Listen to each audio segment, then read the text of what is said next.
লোহিত সাগর, বাব এল মানদেব প্রণালী ও এডেন উপসাগরের নিরাপত্তায় নতুন সামরিক জোট গঠন করেছে সৌদি আরব। মাল্টিন্যাশনাল মেরিটাইম ডিফেন্স অ্যালায়েন্স নামের এই জোটে প্রতিষ্ঠাকালীন সদস্য হিসেবে যোগ দিয়েছে বাংলাদেশও। বিশ্বের গুরুত্বপূর্ণ এই বাণিজ্য ও জ্বালানি রুট রক্ষায় সম্মিলিত নিরাপত্তা কাঠামো হিসেবে এই জোট কাজ করবে বলে জানিয়েছে সৌদি। বিস্তারিত জানাচ্ছেন আব্দুল মালেক। যুক্তরাষ্ট্র ইরান সংঘাত বৃদ্ধির সঙ্গে সঙ্গে হরমুজ প্রণালী থেকে উত্তেজনা ছড়িয়েছে লোহিত সাগরের বাবেল মানদেব প্রণালী পর্যন্ত। বিশ্বের প্রায় 20% তেল ও গ্যাস রফতানিকারক এই রুটে অবরোধ দিয়েছে সশস্ত্র গোষ্ঠী হুতি। এমনকি হুতি যোদ্ধাদের সঙ্গে নতুন করে সংঘাতে জড়িয়েছে সৌদি আরব।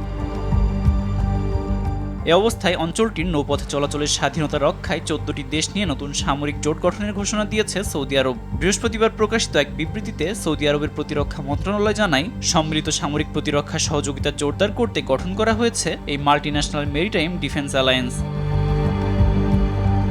ভারত মহাসাগর থেকে ভূমধ্যসাগর পর্যন্ত সংযোগকারী এই কৌশলগত সমুদ্রপথের নিরাপত্তা, আন্তর্জাতিক বাণিজ্য রুট ও জ্বালানি সরবরাহ সুরক্ষার লক্ষ্যে কাজ করবে জোটভুক্ত দেশগুলো। জোট গঠনের এই বৈঠকে আমন্ত্রিত 51টি দেশের মধ্যে অংশ নেন 43টি দেশের প্রতিনিধি। অংশ নেয় ইউরোপীয় ইউনিয়নের একটি প্রতিনিধি দলও। সৌদি আরবের নেতৃত্বে গঠিত এই জোটে স্বাক্ষরকারী দেশগুলোর মধ্যে রয়েছে বাংলাদেশ, তুরস্ক, কুয়েত, বাহরাইন, কাতার, জর্ডান, মিশর, Pakistan, Djibouti, Somalia, Yemen, Sudan ও কমোরোস। এ অঞ্চলের কাছাকাছি অবস্থান সত্ত্বেও জোটে সই করেনি সংযুক্ত আরব আমিরাত ও ওমান।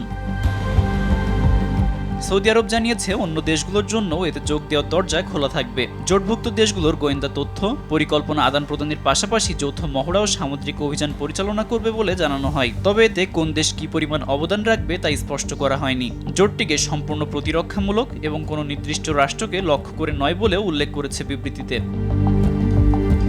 বিশ্বের সামুদ্রিক বাণিজ্যের প্রায় 10 থেকে 12% পরিচালিত হয় বাবেল মানদেব প্রণালী দিয়ে। আব্দুল মালেক, RTV।